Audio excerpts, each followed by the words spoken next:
थप्पड़ से डर नहीं लगता है साहब, मेंस आंसर राइटिंग से डर लगता है। नमस्कार दोस्तों, मैं doctor Rakesh Singh KSIS academy से। इस सत्र में हम लोग वैश्विक अर्थव्यवस्था की जटिल दुनिया को समझेंगे और उसे सरल, स्पष्ट, परीक्षा संबंधी बिंदुओं में विभाजित करेंगे। ये सेशन 2 पार्ट में है।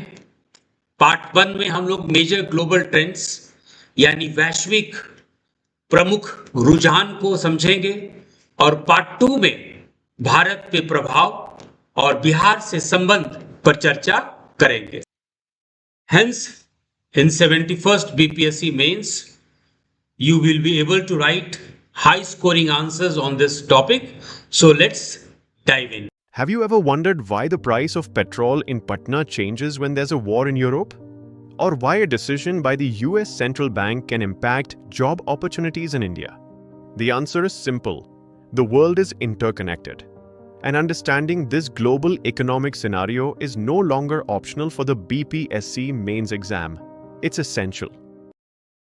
आज यदि हम लोग वैश्विक अर्थव्यवस्था को परिभाषित करते हैं, वर्णन करते हैं, if we set out to describe global economy, तो 4 मेजर कीवर्ड्स में हम लोग वर्णन कर सकते हैं। पहला है इकोनॉमिक स्लोडाउन, आर्थिक मंदी।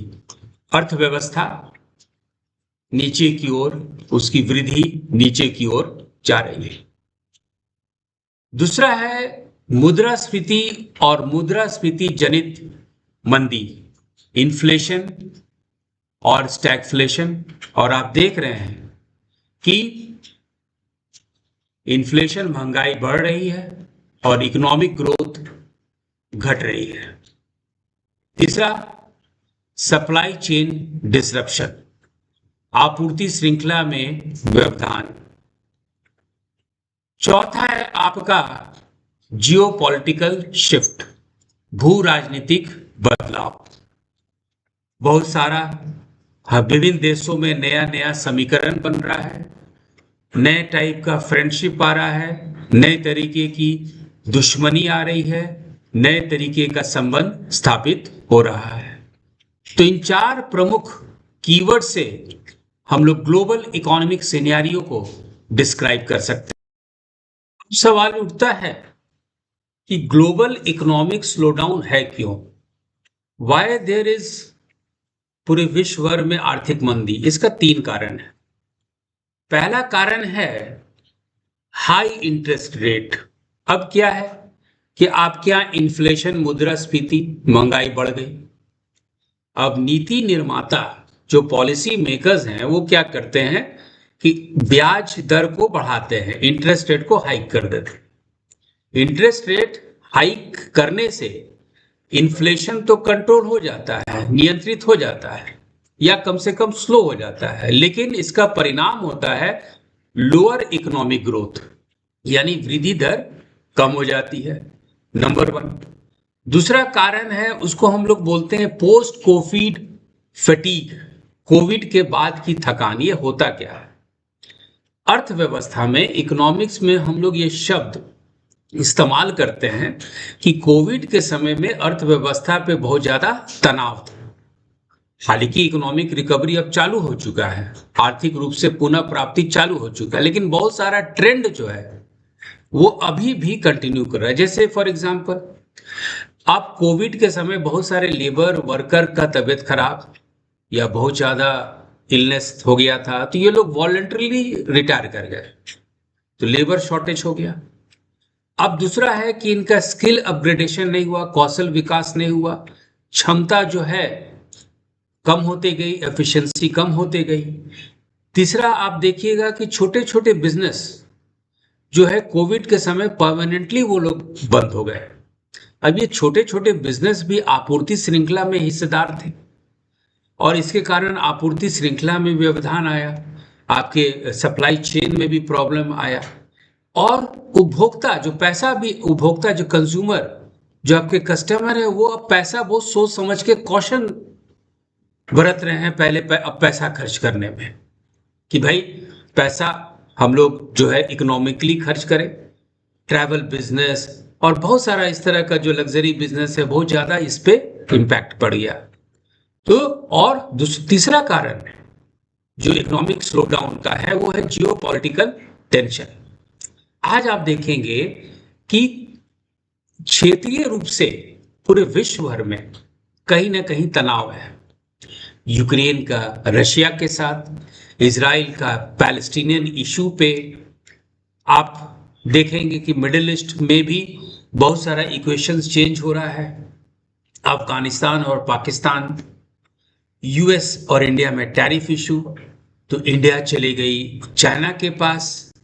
यूएस बोल रही है इंडिया को कि रशिया से ऑयल इंपोर्ट मत करो, कुछ और इंपोर्ट मत करो। तो इस तरह से जो है आपके यहाँ जियो पॉलिटिकल टेंशन, भू राजनीतिक समीकरण भी बढ़ रहा है। तो ये 3 कारण है ग्लोबल इकोनॉमिक स्लोडाउन का, आर्थिक, वैश्विक रूप से आर्थिक मंदी।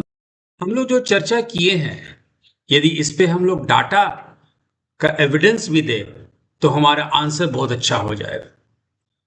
तो डाटा हम लोग लेते हैं आईएमएफ का, इंटरनेशनल मॉनेटरी फंड, अंतर्राष्ट्रीय मुद्रा कोष का।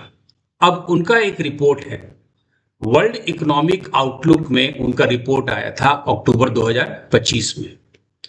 इसमें उनका कहना है कि जो वैश्विक वृद्धि दर है, ग्लोबल ग्रोथ जो है, ये आपका 3.3% था 2024 में। अब ये स्लो होके हो जाएगा 3.2% 2025 में, और 2026 में ये 3.1% हो जाएगा। और एडवांस्ड इकोनॉमीज, यूएस इकोनॉमी या जापान इकोनॉमी की बात की जाए तो यहाँ पे इनका जो ग्रोथ है ये करीब 1.5% रहेगा। इन्फ्लेशन हालांकि जो है वैश्विक रूप से ये कम होने का, नियंत्रण होने की संभावना को ये लोग बता रहे हैं। उसी तरह वर्ल्ड बैंक पे भी चलिए तो वर्ल्ड बैंक क्या कहती है कि ये जो टैरिफ वॉर हो चुका है, इसके कारण जो है बहुत सारा व्यवधान आ चुका है, बहुत सारा डिसरप्शंस आ चुका है, और ग्लोबल जो है ग्रोथ जो है ये कमजोर हो जाएगा, और ये 2025 में 2 से 3% तक जो है कम होने की संभावना व्यक्त कर रहे हैं। अब हम लोग दूसरे मुद्दे पे चलते हैं कि इन्फ्लेशन और स्टैगफ्लेशन, यानी आपका मुद्रास्फीति या मुद्रास्फीति जनत मंदी क्यों है। इन्फ्लेशन का मतलब क्या होता है, मुद्रास्फीति का मतलब क्या होता है? इसका मतलब होता है महंगाई। और स्टैगफ्लेशन यानी मुद्रास्फीति जनित जो मंदी है ये और ज्यादा खतरनाक है, क्योंकि इसमें हाई इन्फ्लेशन होता है और जो आर्थिक वृद्धि होता है वो कम होता है। अब सवाल उठता है कि ऐसा क्यों हो रहा है, इसका कारण क्या है? तो इसका कारण 2 है, और दोनों का एक कारण है। 2 कारण है कि आपका जो ऊर्जा का जो कीमत आ रहा, लागत आ रहा है, high energy, there is a high energy cost. High energy cost है। यदि ऊर्जा की बात करें, चाहे आप पारंपरिक ऊर्जा की बात करें या रिन्यूएबल एनर्जी में, नवीकरणीय ऊर्जा में, तो आपको इंफ्रास्ट्रक्चर ही नया नया बनाना पड़ रहा है। तो गरीब देश, डेवलपिंग इकोनॉमीज तो उसको अफोर्ड ही नहीं कर पाएगी, लेकिन एनर्जी कॉस्ट बढ़ रहा है। और दूसरा जो कारण है हाई फूड प्राइसेस। बहुत जगह खाद्य असुरक्षा आ गई है, फूड इनसिक्योरिटी आया है। तो हाई एनर्जी कॉस्ट और फूड प्राइसेस जो हाई होने का कारण है सप्लाई चेन डिसरप्शन, और पूरे विश्व भर में आप देखिएगा कहीं ना कहीं राजनीतिक रूप से, क्षेत्रीय रूप से तनाव है, टेंशन है। अब देखिए कि ये आपका वर्ल्ड बैंक ग्रुप एक रिपोर्ट निकाली है 2025 में, global report on food crisis. इसमें यह कहा गया है कि बहुत सारे देश में अक्यूट फूड शॉर्टेज है, मतलब खाद्य असुरक्षा बहुत ज्यादा है, जिसमें ये लोग सूडान का उदाहरण लिए हैं, यमन का उदाहरण लिए हैं, गाजा पट्टी का उदाहरण लिए हैं। तो ये सब है। अब ये सब का कारण क्या है?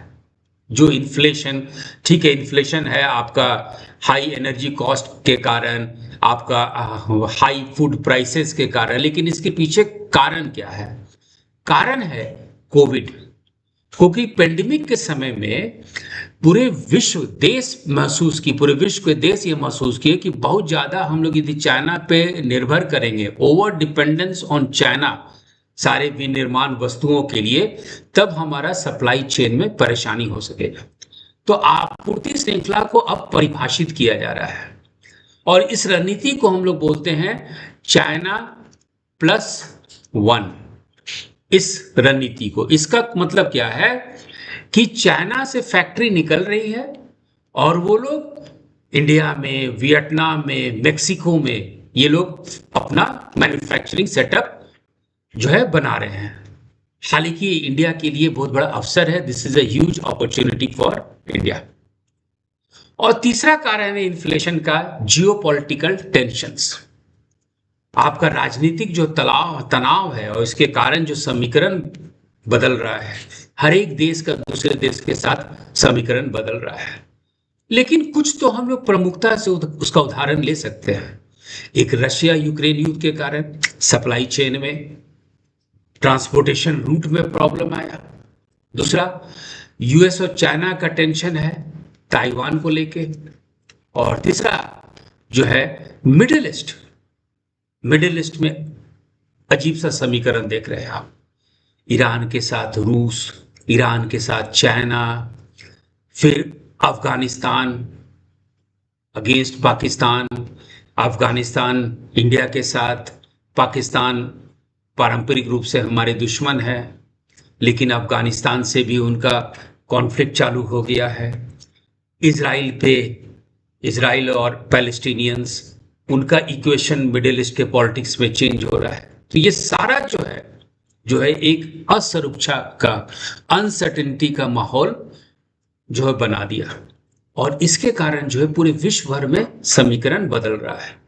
ब्राजील यूएस के अगेंस्ट में, ब्राजील इंडिया के साइड में, यूएस और इंडिया में एक समय में टैरिफ वॉर चालू हो गया और इंडिया जो है चाइना के साथ चले गई। चाइना का समीकरण देखते हुए यूएस जो है अपना सॉफ्ट हो गया। तो बहुत सारा जो है एक समीकरण जो है जियोपॉलिटिकल शिफ्टिंग अलायंस चालू हो गया और इसके कारण जो है ग्लोबली और खास करके पॉलिटिकली एंड इकोनॉमिकली एक अनसर्टेनिटी आ चुका है। स्थायित्व, स्थिरता आने का नाम नहीं ले रहा है और ऐसे स्थिति में जो अंतर्राष्ट्रीय जो है संगठन जैसे ब्रिक्स, G20 का महत्व बढ़ने लगा और ये सब समीकरण से कुछ नए मार्केट उभर के आ रहे हैं, जैसे एनर्जी मार्केट। हालांकि भारत के लिए ये अवसर है और जब नए नए बाजार का समीकरण हो रहा है, फिर एक देश दूसरे देश के साथ उनका भी समीकरण, इक्वेशंस बदल रहा है और ऐसे स्थिति में ब्रिक्स और G20 देश जैसे देशों का जो है इंपॉर्टेंस, महत्व आपके यहाँ बढ़ते जा रहा है। तो ये है global economic scenario. Next session में हम लोग बात करेंगे ये जो परिवर्तन, ट्रेंड, रुझान हम लोग देख रहे हैं वैश्विक रूप से, भारत को कैसे प्रभावित करेगा और ये सारा घटनाक्रम बिहार कैसे संबंधित है और यही 71st BPSC मेंस के लिए हमारा इंपॉर्टेंट टॉपिक हो जाता है।